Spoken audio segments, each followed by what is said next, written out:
Am I on? I'm always on. There is the most beautiful leaf imprint in this bowl.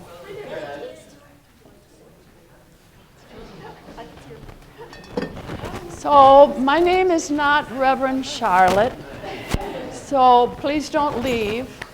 Charlotte is in Florida attending an ADL conference, and Ellen is with her, and so we will miss her, but we wish her, I'm sure she's having a wonderful time down there, and I'm sure they're enjoying.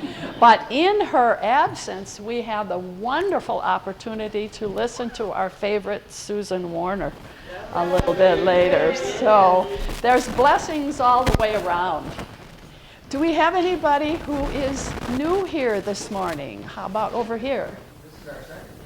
Oh, second. Introduce yourself. Please tell us your names again. Bill and Sue. Welcome. Is there anybody new here? Yes. Eric Monty. Eric and oh, Sam. I know both of these men. I know so many men.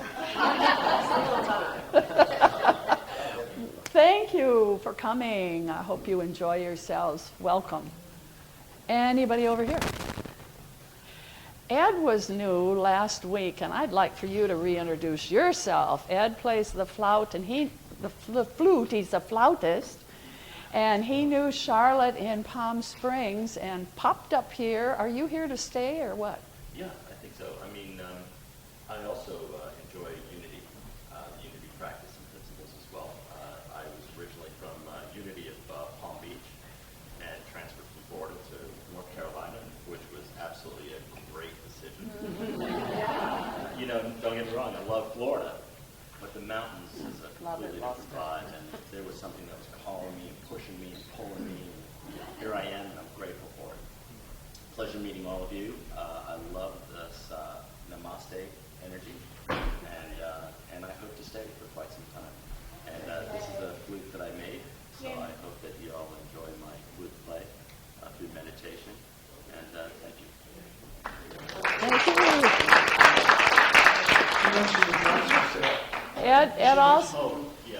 Ed also makes drums that he introduced me to this morning. I've never seen drums like this before.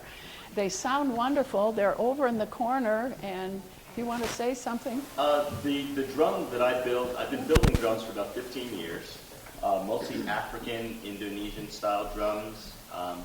But the cajon, it's spelled C-A-J-O-N, not to be confused by C-O-J-O-N. Those of you who understand what I'm talking about. The cajon is a Peruvian box drum, and I am privileged to manufacture these drums as my living. If you're interested in learning to play the drum, you're welcome to go back there. I've got 3 examples of my work and my drums. They're extremely portable, very versatile, and I hope to be selling some here at the Namaste Center.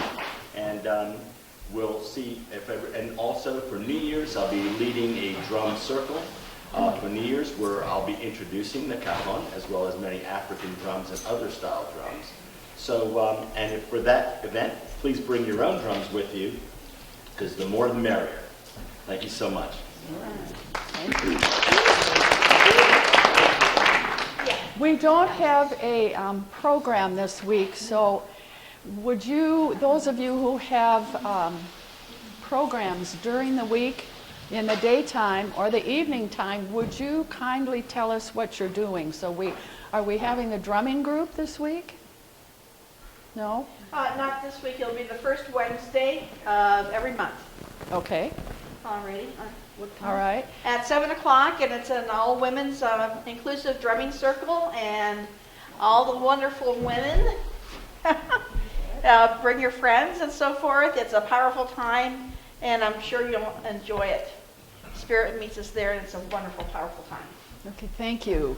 Is there anybody else here who is conducting a program either in the day or the evening time this week that wants to say anything about it? No, okay, well. Just a reminder. Oh, yes. Tuesday night, 5 to 6:30, study of Dr. and Master Jinan Shah. And see Goran afterwards if you have more questions. I do have one other thing. Yes. I also bring a arts and crafts, but also a music program to senior cares locally.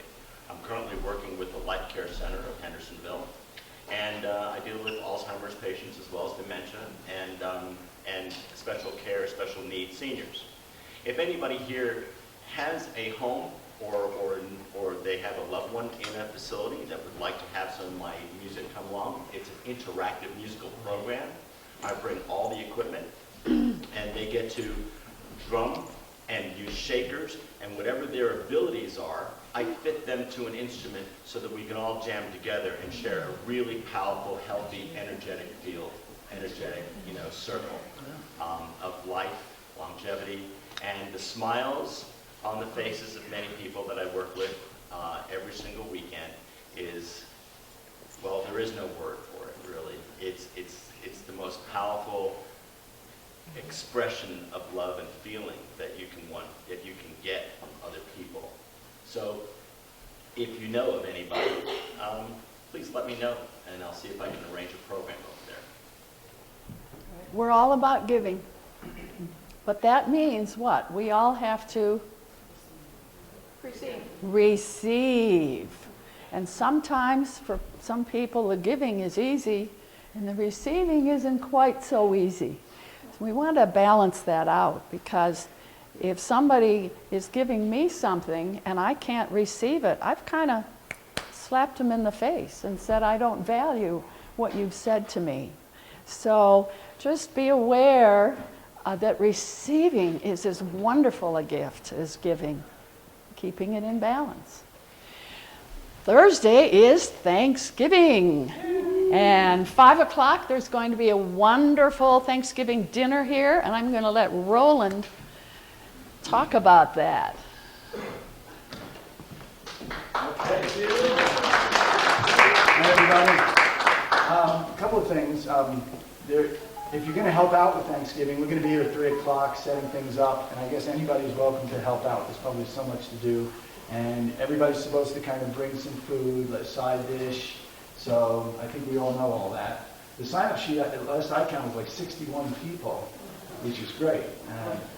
And we have enough turkey and ham coming from Kenya, which will be great, so it's a wonderful thing. The other thing, I wanted to offer a gift for the holidays. If anybody would like me to film them for a minute or 2 minutes, sort of like we did the testimonials, but sitting here in front of the fireplace so that it'll be a permanent thing of you that you can send to your relatives who are not here. So, it may last for generations where their great-grandchildren will get to see grandma, So it's a gift that I'm giving, and I'm not asking anything for it. Possible love offering, but I'm certainly not asking for it. I'd like to get them done before Thanksgiving, so maybe in the evenings, like Monday, Tuesday, Wednesday. So I think the best thing to do, because it's so unclear right now, if you go to James before leaving here, if you'd like to do it, give him your email and phone number, and I'll communicate with you tonight, and we'll set a time where we're going to be here, and every 10 minutes I'll put somebody up there and we'll film it. All right? So that's a little gift. All right? Thank you.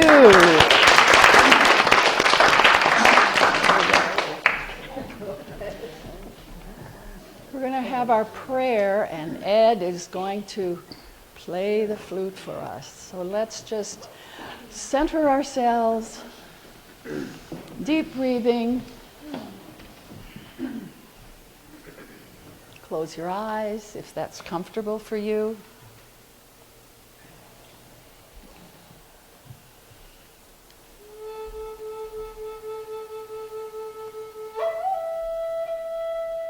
Oh God, let me be a honeybee, swelling with nectar, a river flowing to the sea, the calm following a storm, a cloud changing shape. Oh God, let me be a racehorse getting its stride, a bell on a church tower, a train whistling on the tracks, the white wake of an ocean liner. Oh God, let me be watercolor on a canvas, the sound of F on a French horn, an artificial leg on an amputee, a soul flying home. Oh God, let me be a gaily painted horse on a carousel, a beloved book so often read, a candle flame in the dark, a song in the night. Oh God, let me be your love in a lover's eyes, a boy with a baseball glove, a handshake between honest men, the newborn's first grasp of a human hand. Oh God, let me be a potato on a dinner plate,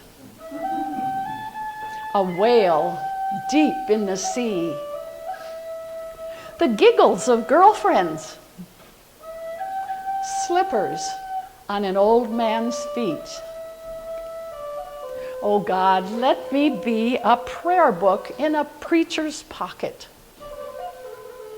a hard hat on a steel worker, a bandage on a wound, the pen in a writer's hand. Oh God, let me be your smile, your tears, your hopes, your failures, your joy, your pain, your everything. And so it is. Amen.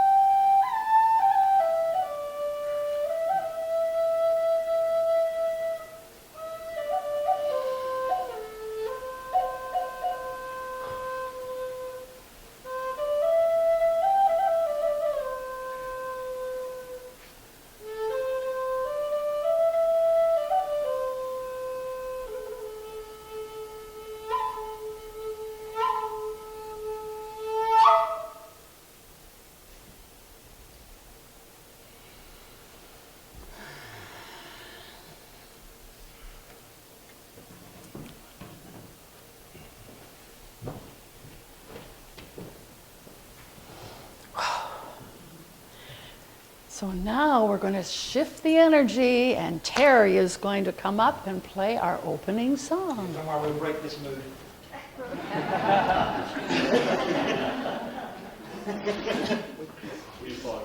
We know how to mess it up. How you doing? Great! Gosh, there's a lot of reverb on this. Reverb. Sound like I'm in a cathedral here. Well, you are. Check. Still a bit something. Shall we sing the Light of God? Yes, Terry. Yes, Terry. That's right. Thank you.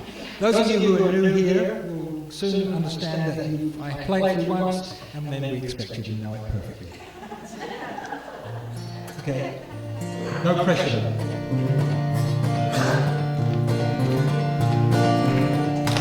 Oh, the light of God is in me, and it shines right out my eyes, making me a part of everything in the earth and sea and sky. And it makes me feel so happy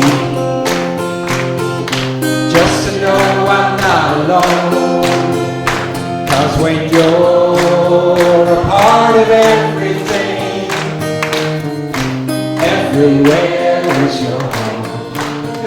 verse to this song. It goes like this. There's a light that shines within you, and it's with you every day, bringing love to everybody in the things you do and say. It's the reason that you're living. It's the force that drives you on. It's the stars up in the heavens. It's your morning sun. Okay, the first verse again, but this time 4 times as loud. Are you ready? We want those people in all those other churches around town to hear. You ready? Here we go. 1, 2, 3. Oh, the light of God is in me, and it shines right out my eyes, making me a part of everything in the earth and sea and sky. And it makes me feel so happy just to know I'm not alone. 'Cause when you're a part of everything, everywhere is your home. Everywhere is your home. All right. Okay. I'm all excited that my CD is in manufacturing right now. So it should be coming out in a couple of weeks. In time for the concert, which I'm sure you're all going to, right? Say yes, Terry. Hands up anybody who's not registered for the concert. I'll be going around and getting excuses later. The concert is on the 14th of December at 3 p.m. It's a Sunday afternoon, right here. And I'll be joined on stage by a couple of fantastic musicians. Chris Rosser and Elliot Wadopian will be joining me, and they're Grammy Award-winning musicians. So looking forward to that. I'll be the worst musician on stage. I mustn't affirm that, must I? Anyway, here's another song from the CD. This is a song called Such Is the Mystery.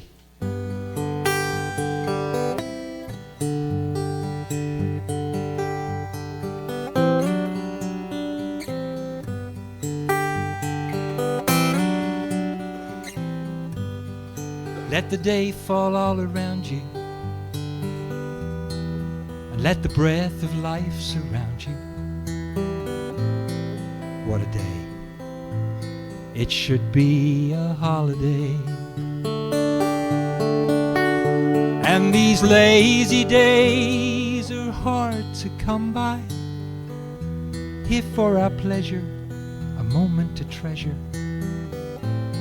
Stay with me and lend me your company. For you show to me all the world gives for free, and there's no more that a man can ever ask for.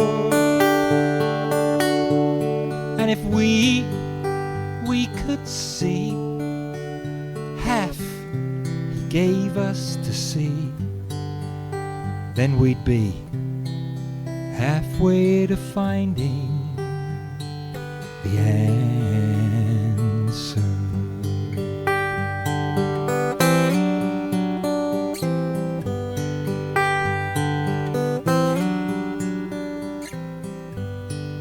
So where do all the seasons go? That's for us to ask and for him to know. It's too much for me, but such is the mystery. And all these things we take for granted, but how did they get here, and when were they planted? If we could see, then what would the answer be? For you, you show to me all the world gives for free, and there's no more that a man can ever ask for. And if we could be half he wants us to be, then we'd be halfway to finding the answer.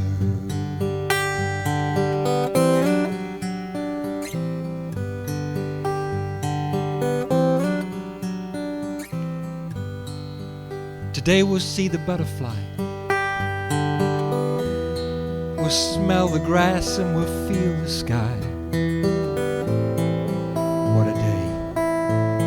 Let no one take this away, for I will live my life forever asking the questions, but answers will never come to me.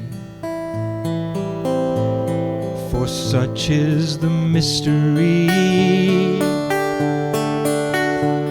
For you show to me all the world gives for free, and there's no more that a man can ever ask for.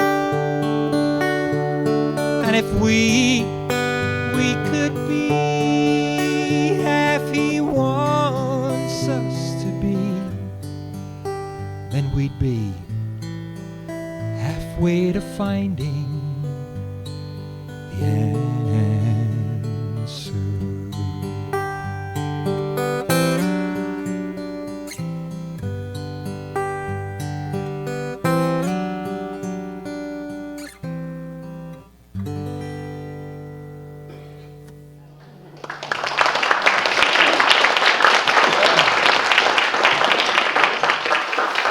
Aren't we blessed to have Terry?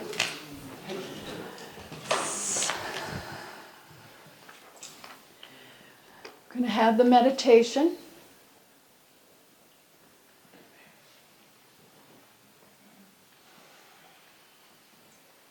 Center yourselves again. Go inside. I am light. Glowing light. Radiating light. Intensified light. God consumes my darkness, transmuting it into light. This day I am a focus of the central sun, flowing through me a crystal river, a living fountain of light that can never be qualified by human thought and feeling.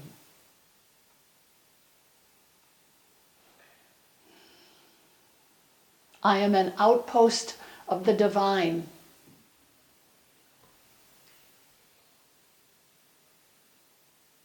Such darkness as has used me is swallowed up by the mighty river of light which I am. I am. I am. I am light. I live. I live. I live in the light. I am light's fullest dimension. I am light's purest intention. I am light. Light. Light.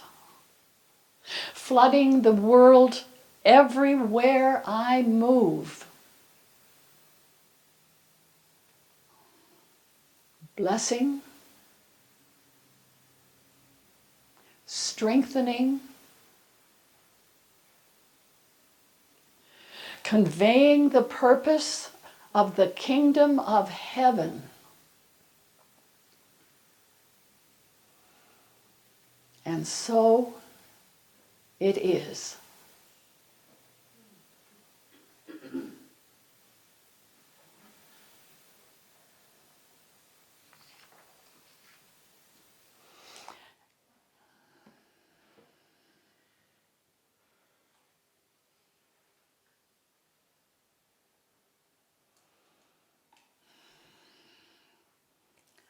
And now, let us welcome our dear, dear Susan, Reverend Susan. She's such a friend, I forget to say Reverend.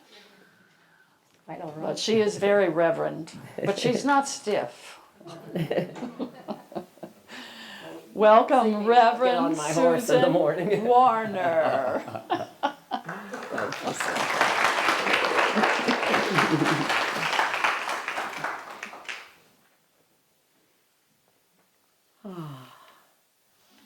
That was a wonderful meditation, wasn't it? Wow. Let me come down a minute.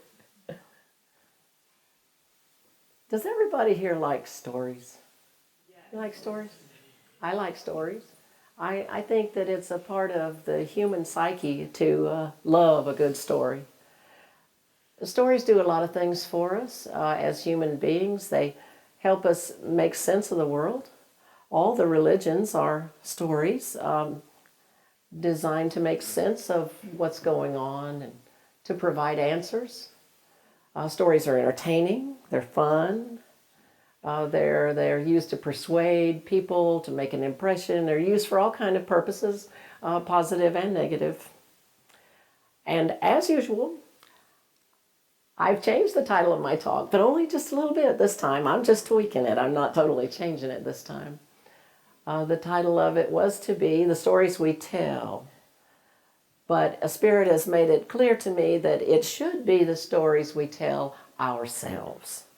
Because these are really the most important stories. I mean, you can tell a story to yourself, and then you get around the good people at the Namaste Center, and you don't want to look all negative or anything. And so you may tell a different story, but the stories that we tell ourselves internally are the stories that shape our experience.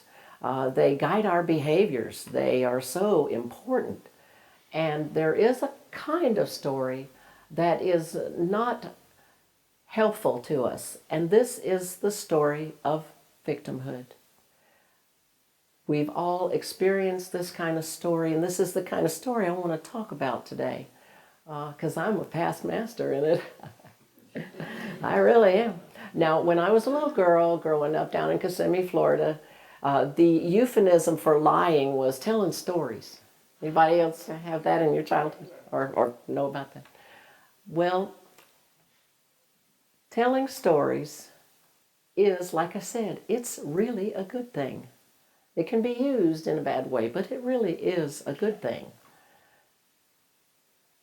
There is this thing that relates to our storytelling, the stories we tell ourselves, that's called a paradox. Not a pair of docs, a paradox. A paradox is two things that seemingly contradict each other, but both are true. I have a really extreme example of this. You may have heard of this man or not. Down in Florida, in Gainesville, Florida, there was a man named Ted Bundy who had a career as a serial killer.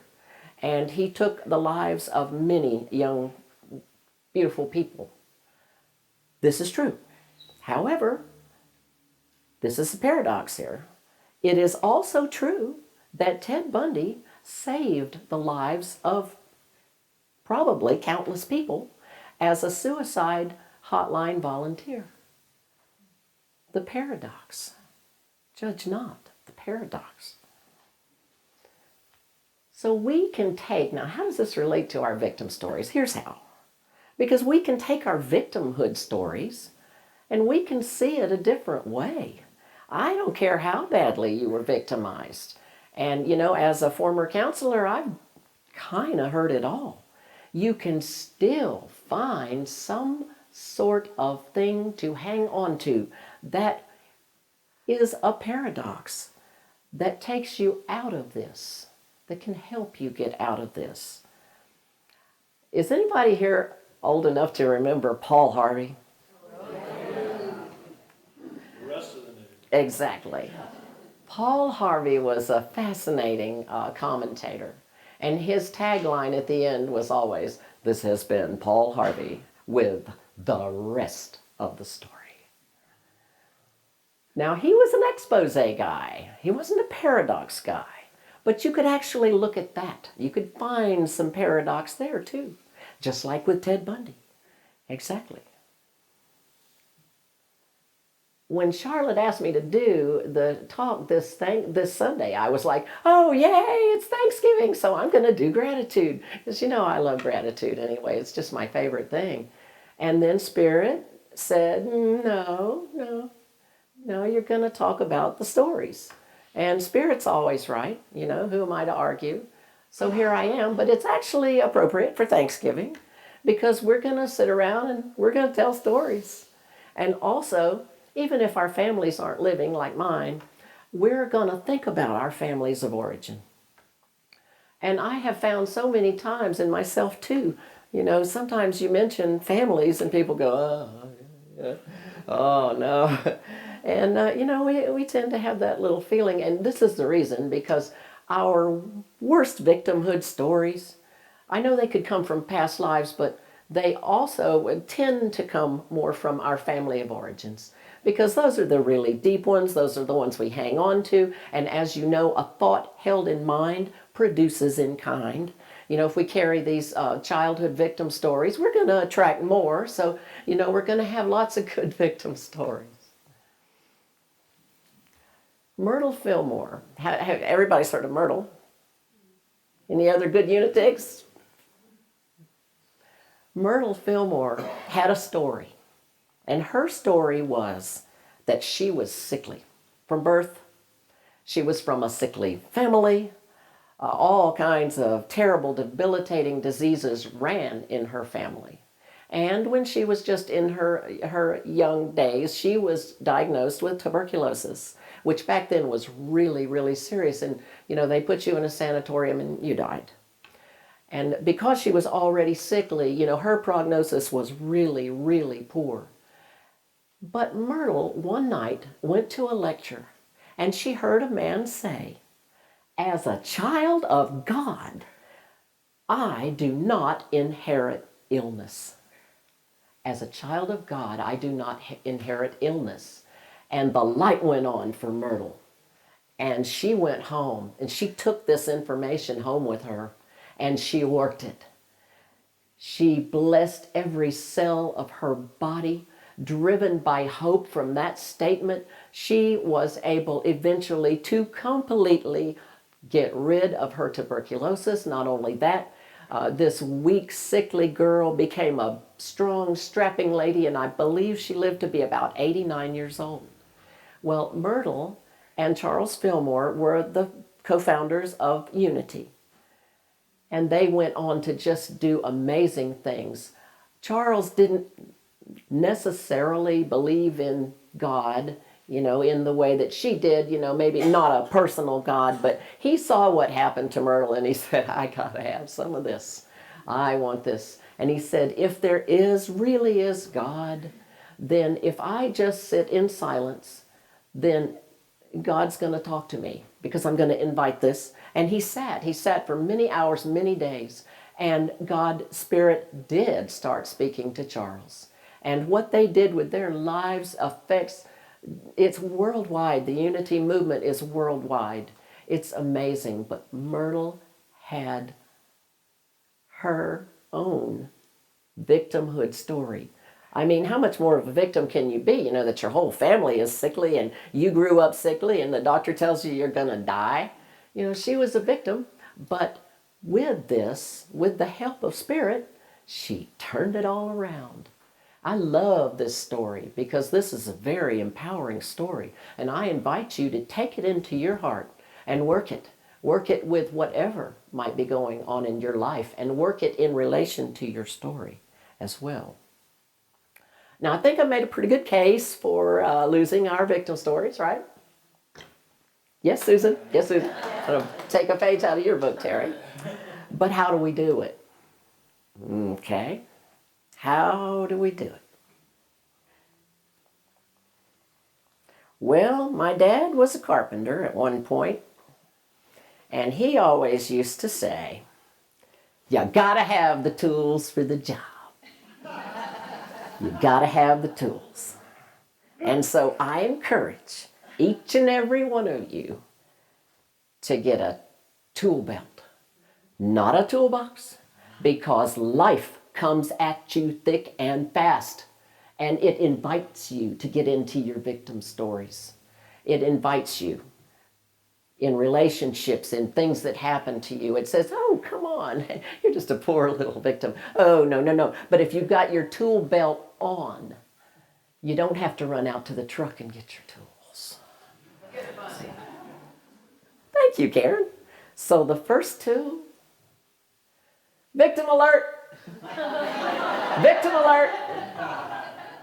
Because you cannot change what you're not conscious of. And if you remember anything at all, I hope you remember the victim alert, because once you become conscious of something, then you can choose to change it or you can choose to let it go. So that's your first tool. And what are the signs and symptoms here? Well, for me, what it is I can be feeling great. And, something is said or there's an interaction with someone and it puts me back in that victim thing. And I know I'm there because I feel deflated. I feel depressed. I feel, I don't feel good. I don't feel like that miraculous, powerful child of God that we all are. So these signs and symptoms are there. And now you're ready for them because you got your victim alert. Now our next tool, first I'd like to talk about a man that you probably heard of. I'm sure you have, Carl Rogers, the father of the humanistic movement. A wonderful, wonderful man. Many others contributed to this as well. But Carl Rogers was the man who came up with this wonderful thing for therapy. It is called unconditional positive regard.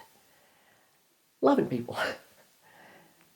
He found that as he sat across from his clients that he was counseling, that all he really had to do, his greatest job to do, was to hold in his mind and heart and in his visualizing their perfection. No judgment. To hold them in a space that was totally non-judgmental, in a space in which he had unconditional regard, respect, and love for his clients. Well, we're going to steal it from Carl, and we're going to call it unconditional positive self-regard.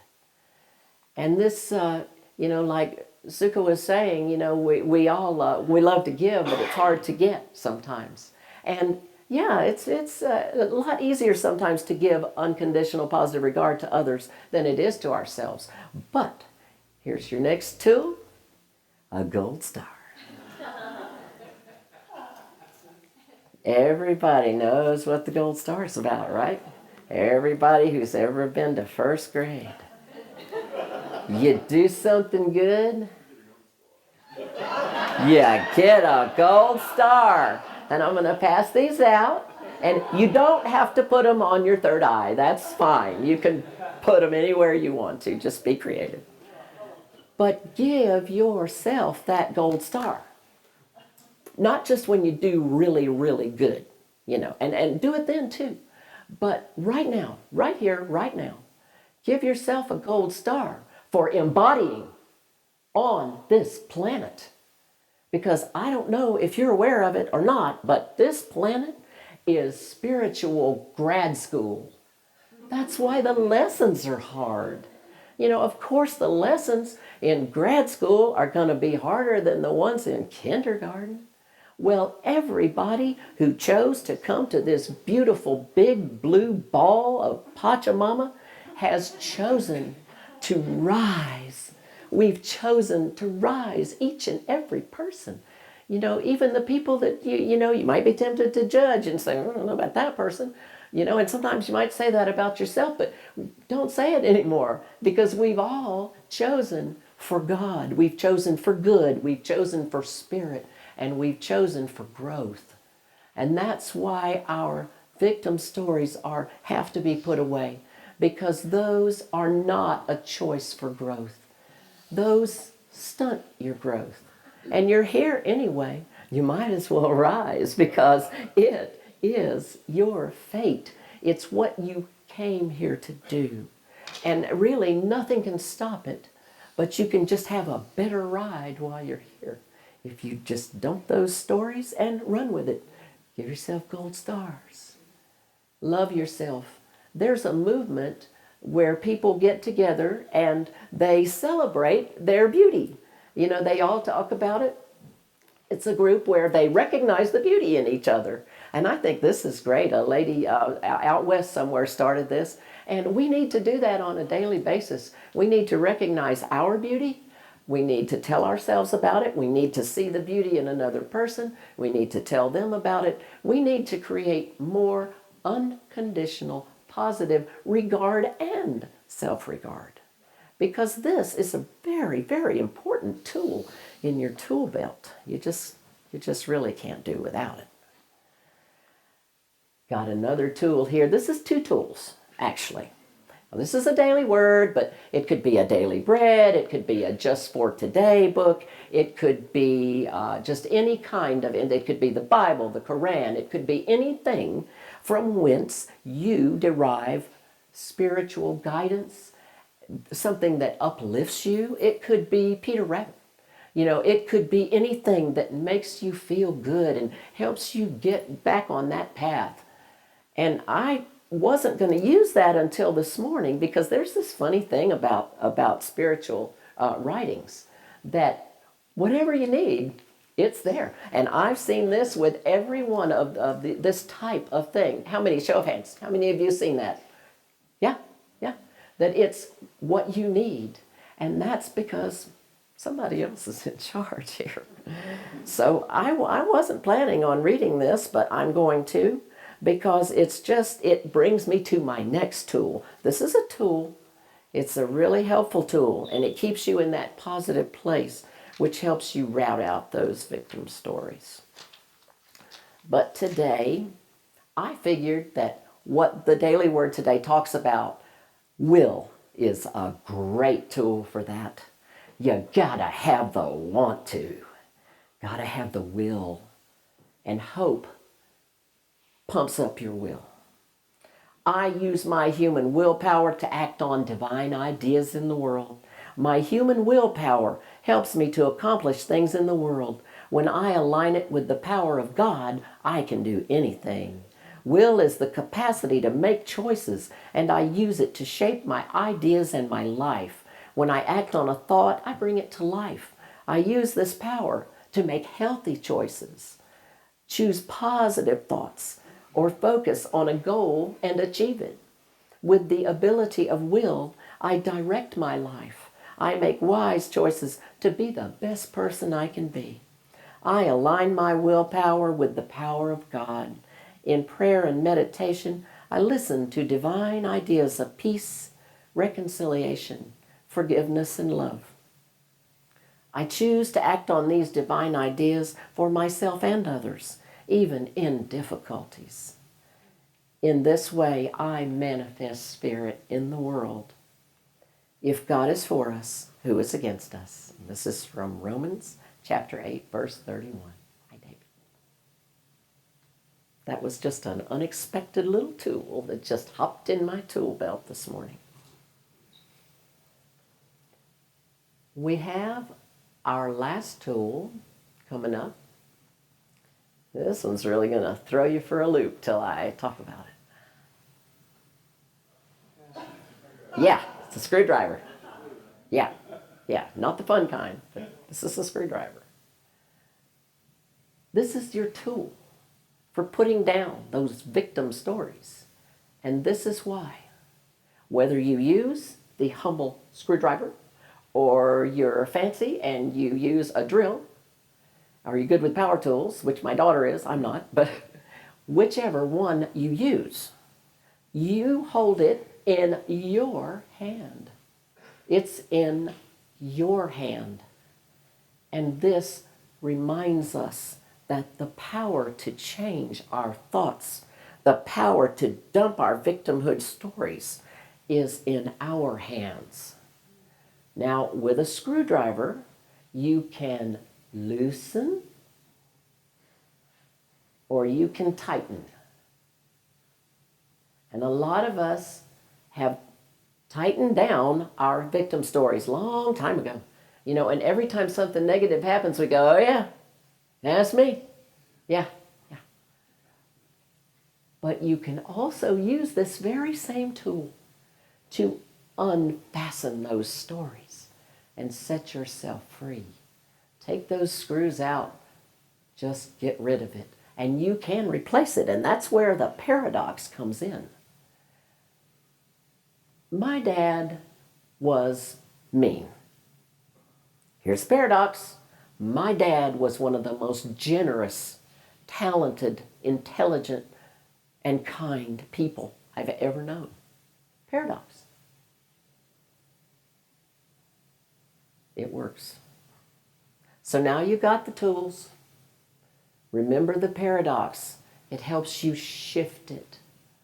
Remember the symptoms. Like when you're coming down with the cold, you know, you got the stuffy nose. When you're coming down with sliding into your victim thing, you've got the symptoms. You're feeling shaky. You're not feeling good about yourself, because how can you? You know, you're calling yourself whatever. You're calling the world whatever. One of the most important decisions a person makes is whether or not this world is safe and kind and loving, or if this is a dangerous world. Now, y'all, I struggle. I do struggle with this. You know, people ask me, isn't it kind of hard, you know, writing these talks and getting up in front and talking in front of people? Well, number one, Spirit gives me the word, so no, it's not. And I'm a natural ham, so no, that part's not hard. The hardest part of giving these talks to you guys is living up to them. And I struggle. We all struggle, but you know what? There's no shame in struggling. You know, there's no shame in any of it, really. The thing is to just keep on going, keep on struggling. You know, you're going to fall. Get back up. It's going to all work out. I'd like to close with this reading. It was written in 1938, back when everybody worth listening to anything was a man. So the male pronoun he is liberally sprinkled throughout. But just, you know, just let that go. This is for everybody, not just the men. If you imagine someone who is brave enough to withdraw all his protections, then you get an individual who is conscious of a pretty thick shadow. Such a man has saddled himself with new problems and conflicts. He has become a serious problem to himself, as he is now unable to say, they do this or they do that. They are wrong and they must be fought against. He lives in the house of gathering. Such a man knows that whatever is wrong is in the world is in himself. And if he only learns to deal with his own shadow, he has done something real for the world. He has succeeded in shouldering at least an infinitesimal part of the gigantic, unsolved social problems of our day. This is from Carl Jung, Psychology and Religion. Or as the Course in Miracle puts it, there's only one of us here. Namaste, and thank you.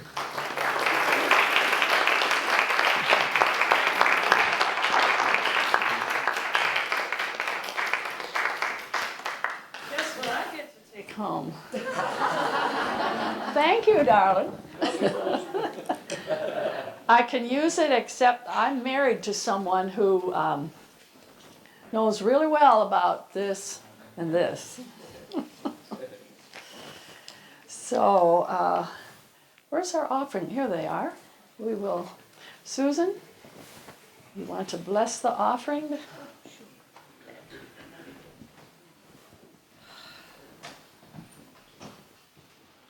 Divine love through me blesses and multiplies all that I have, all that I give, and all that I receive. Thank you, God.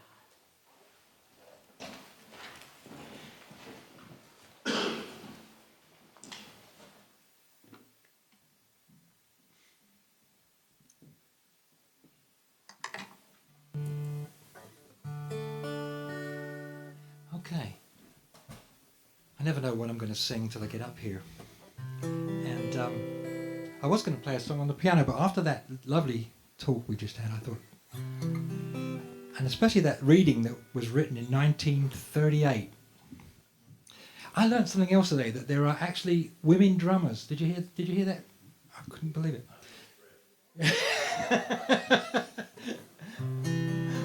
Anyway, this is a song that was written in 1938, and when songs were written back then, they often had little introductions. Do you remember those little introductions that they had? And over the years, people have dropped those little introductions. And so when I recorded this one, I thought I would bring back the introduction. And it goes like this. When all the world is a hopeless jumble, and the raindrops tumble all around, heaven opens a magic lane.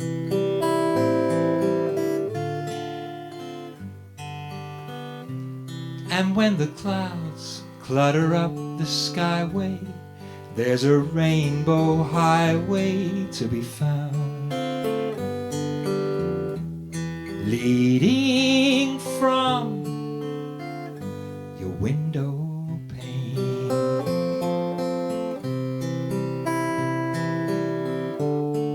to a place behind the sun, just a step beyond the rain. Sing it with me. Somewhere over the rainbow, way up high, there's a land that I've heard of once in a while.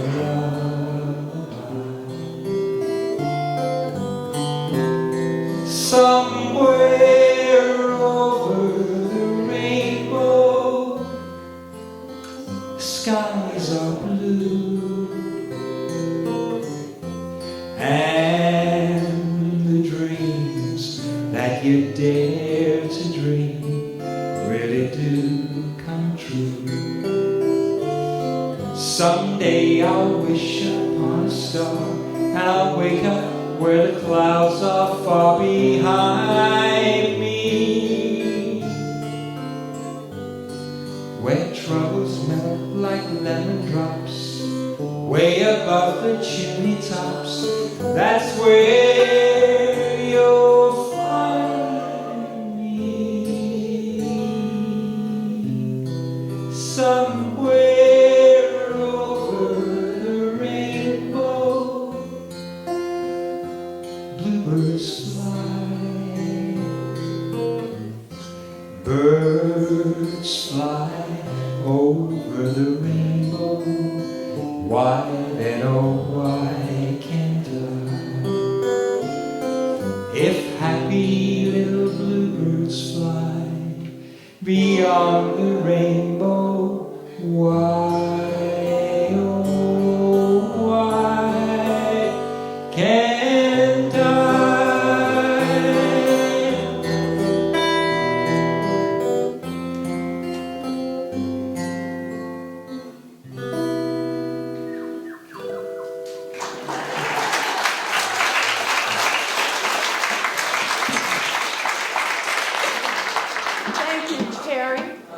Thank you, Susan. Thank you, Ed. And thank you all for being here. Let's circle round and have the peace song.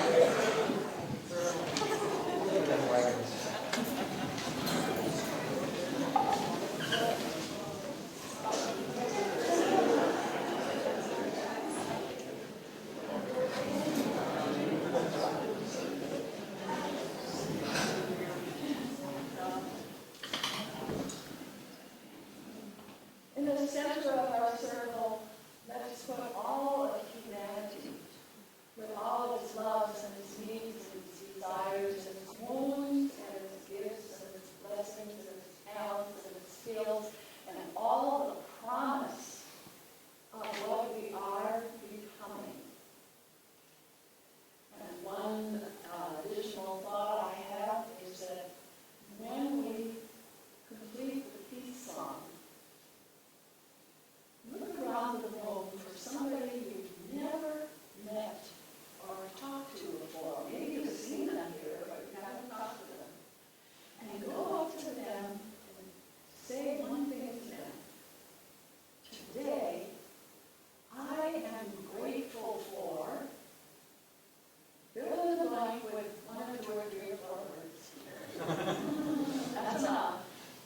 And then look that person in their eyes and say from your heart, and I am grateful for you.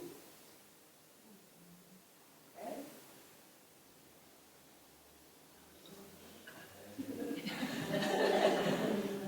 Let there be peace on earth, and let it begin with me. Let there be peace on earth, the peace that was meant to be.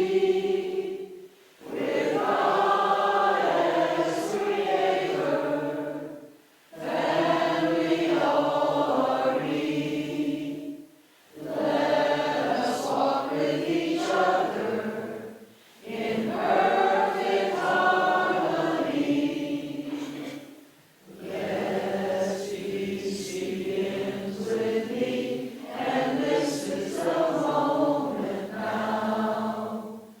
With every step I take, let this be my joyous vow. To take each moment and live each moment in peace eternally. Yes, there is peace on earth, and yes, it begins with me.